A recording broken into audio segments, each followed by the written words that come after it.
কখনো কি ভেবেছে পৃথিবীতে এমন শক্তি আছে যা অন্ধকারকে ভেদ করে আলো আনে? এমন শক্তি যে শক্তির সম্মিলন ঘটলে সমস্ত দানব, সমস্ত অশুভ শক্তি পরাজিত হতে বাধ্য। আজ আপনাদের শোনাবো এক রহস্যময় কাহিনী, শিব ও দুর্গার মহাযুদ্ধ, যেখানে শক্তির মেলবন্ধন ঘটিয়ে দেবতারা রক্ষা করেছিলেন পৃথিবীকে। আমি বিশ্বজিৎ, গল্পের নাম শিব ও দুর্গার মহাযুদ্ধ। প্রাচীন ভারতের এক দুর্বিদ্ধ উপত্যকায় অবস্থান করছিলেন মহাদেব শিব।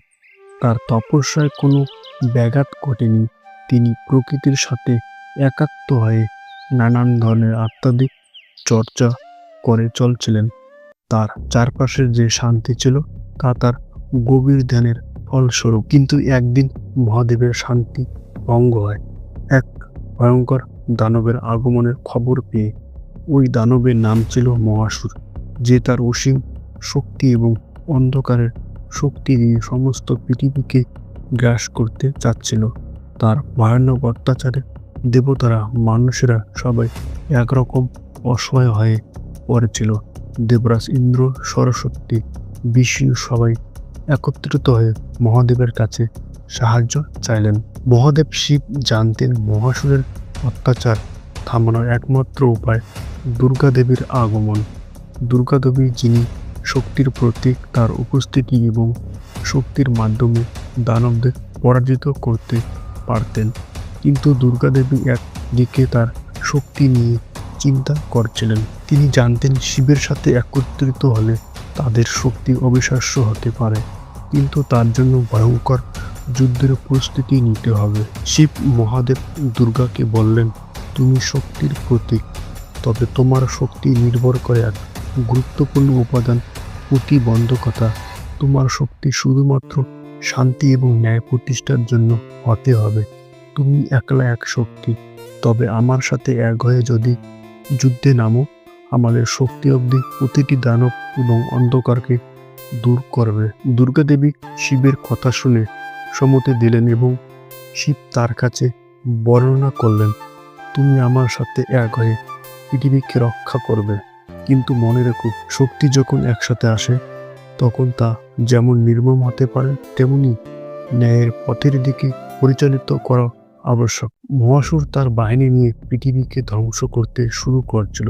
শিব এবং দুর্গা দেবী যখন একত্রিত হয়ে যুদ্ধের প্রস্তুতি নিলেন, তারা জানতেন একদিক থেকে শক্তি, অন্যদিকে তাদের নেতৃত্ব এবং ন্যায়বোধ। এই সব কিছুই একত্রিত হলে পরিণতি হবে মহাকাব্যিক। শিব দুর্গাকে তার তরবারি দেবেন, দুর্গা তার শক্তি দিয়ে মহাসুরের বাহিনীকে একে একে ধ্বংস করে দিবেন। যুদ্ধের ময়দানে দুর্গা দেবী শত্রুদের বিরুদ্ধে শিবের আশীর্বাদ এবং নিজের শক্তি দিয়ে যুদ্ধে নামলেন। শিব তার ত্রিশূল নিয়ে পরাক্রমী মহাসুরের দিকে এগিয়ে গেলেন। দুর্গা দেবী তার অদ্বিতীয় বাণ এবং অসীম শক্তির সাহায্যে তার বাহিনীকে তছনছ করতে লাগলেন। মহাসুর, যে শিব এবং দুর্গার শক্তির সম্মিলন দেখতে পেয়ে ক্ষুব্ধ হয়ে উঠেছিল, সে অতিরিক্ত শক্তির প্রয়োগ করতে শুরু করল। কিন্তু তার শক্তি অবশেষে শিব ও দুর্গার সম্মিলিত শক্তির কাছে হার মানল। দুর্গা দেবী নিজে একের পর এক দানবদের পরাজিত করতে লাগলেন এবং মহাসুরের শক্তি দুর্বল হয়ে গেল। যুদ্ধ শেষে দুর্গা দেবী মহাসুরকে পরাজিত করে পৃথিবীকে শান্তি এনে দেন।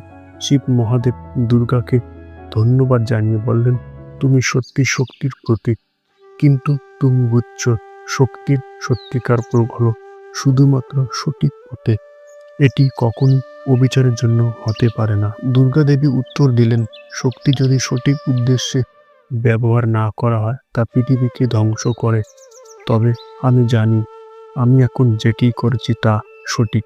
শিব, তোমার সাথে এক হয়ে পৃথিবীকে রক্ষা করার জন্য আমার কর্তব্য। মহাসুরের পরাজয়ের পর পৃথিবী শান্তি লাভ করল।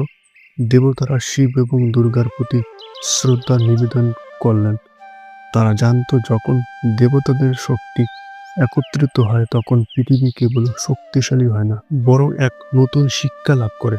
শক্তি কখনই ন্যায়বোধের বাইরে ব্যবহার করা উচিত নয় এবং সহযোগিতা ও সমঝোতার মাধ্যমে যে কোনো অন্ধকারকে দূর করা সম্ভব। এটাই ছিল শিব ও দুর্গার মহাযুদ্ধ, যেখানে তাদের শক্তির সম্মিলন পৃথিবীকে রক্ষা করলো এবং মানবতাকে নতুন করে উজ্জীবিত করলো। এই গল্পটি একদিকে পৌরাণিক, অন্যদিকে তা একটি শিক্ষামূলক বার্তা দেয়। শক্তি যখন সঠিক উদ্দেশ্যে ব্যবহার করা হয় তখন তা পৃথিবীকে আরো সুন্দর ও শান্তিপূর্ণ করে তোলে।